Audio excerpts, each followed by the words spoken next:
আসসালামু আলাইকুম রহমতুল্লাহ। কেমন আছেন সকলে? আশা করি সকলেই ভালো আছেন। একটি বিষয়, যে বিষয়টি নিয়ে কথা না বলে আর পারা গেল না। বাংলাদেশ ব্যাংকের একটি পোশাক পরিবর্তন বা পোশাক নিয়ে সিদ্ধান্ত এসেছিল, সেটি আবার বৃহস্পতিবারের দিন প্রত্যাহারও করা হয়েছে।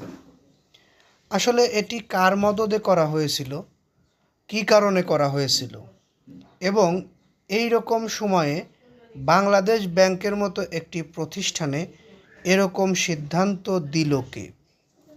এই বিষয়ে আমরা এখন আপনাদেরকে একটু বিস্তারিত জানাবো। এ বিষয় নিয়ে অলরেডি সামাজিক যোগাযোগ মাধ্যম অনেক তোলপাড় করে তুলেছে।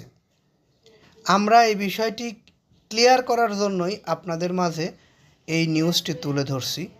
ধৈর্য সহকারে পুরো নিউজটি শুনলে বিস্তারিত বুঝতে পারবেন আশা করছি।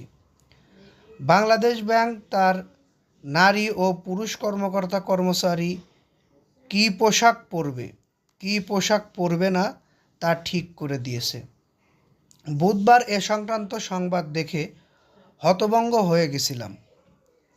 আরও বেশি মতামতের ঝড় ওঠার আগেই বাংলাদেশ ব্যাংক কর্তৃক বৃহস্পতিবার সেই সিদ্ধান্ত প্রত্যাহার করেছে। এ কারণে আসলে আমরা বাংলাদেশ ব্যাংককে সাধুবাদ জানাই। তবে পোশাক নিয়ে অগ্রহণযোগ্য নজির স্থাপনের যে চেষ্টা করা হলো, তা মনে অনেক আশঙ্কা ও প্রশ্নের জন্ম দিয়েছে।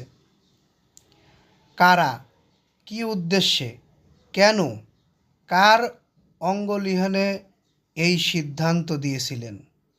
বিগত সরকারের সময়ে বাংলাদেশের অভ্যন্তরীণ বিশৃঙ্খলা ও অর্থ পাচারের সঙ্গে জড়িত ব্যক্তিদের শাস্তির আওতায় আনা থেকে দৃষ্টি সরিয়ে নিতে এ ধরনের সিদ্ধান্ত নেওয়া হয়েছিল নাকি, এটিও কিন্তু একটি বড় প্রশ্ন। কোনো অপশক্তির মদত ছিল কি না? বাংলাদেশ ব্যাংকের গভর্নরের অজান্তে যে কেউ এই ধরনের সিদ্ধান্ত নিতে পারে কি না, এসব প্রশ্ন থেকে যায় আমাদের মনে।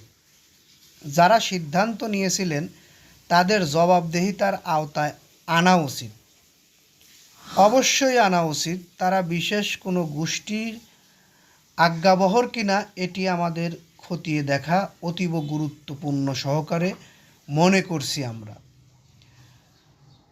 24 জুলাই প্রথম আলোর প্রকাশিত খবর থেকে দেখা যায়, পোশাক নিয়ে 21 জুলাই বাংলাদেশ ব্যাংকের মানব সম্পদ বিভাগ একটি সিদ্ধান্ত নেয়।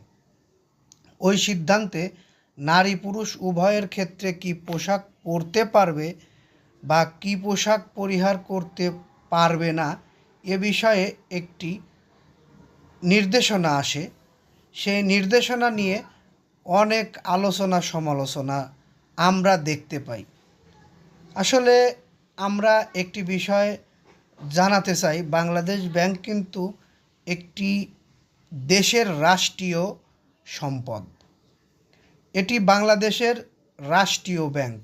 এই ব্যাংকটি কিন্তু অন্য অন্য ব্যাংকের মতো না, অন্য অন্য প্রতিষ্ঠানের মতো না। এখান থেকে কোনো সিদ্ধান্ত নিতে হলে অবশ্যই ভেবে চিনতে তারপরে সিদ্ধান্ত নেওয়া উচিত। যাই হোক, সিদ্ধান্তটি নেওয়ার পরে আবার প্রত্যাহার করা হয়েছে, এটি সবচেয়ে বড় বিষয়। কিন্তু আমাদের দাবি, এই বিষয়টি খতিয়ে দেখা উচিত। আসলে বাংলাদেশ ব্যাংকের সহ বিভিন্ন ব্যাংকের যে অভ্যন্তরীণ দুর্নীতি হয়েছিল, সেগুলো ফাঁস করা হচ্ছে আস্তে আস্তে। সেগুলো থেকে চোখ সরিয়ে নেওয়ার জন্যই এইরকম কোনো সিদ্ধান্ত নেওয়া হয়েছিল কি না, এ বিষয়টি খতিয়ে দেখা অতীব জরুরি। আপনাদের মতামত সম্পর্কে যদি কোনো কিছু জানতে ইচ্ছুক হই, আমরা অবশ্যই জানাবেন। আমরা জানতে ইচ্ছুক এই বিষয়ে আপনাদের মতামত কী। পরবর্তীতে এরকম ধরনের নিউজ পেতে আমাদের চ্যানেলটি সাবস্ক্রাইব করে বেল বাটন অন করে রাখবেন। আর ভালো লাগলে লাইক কমেন্ট শেয়ার করবেন। এই বলে এখান থেকে বিদায় নিই। আসসালামু আলাইকুম।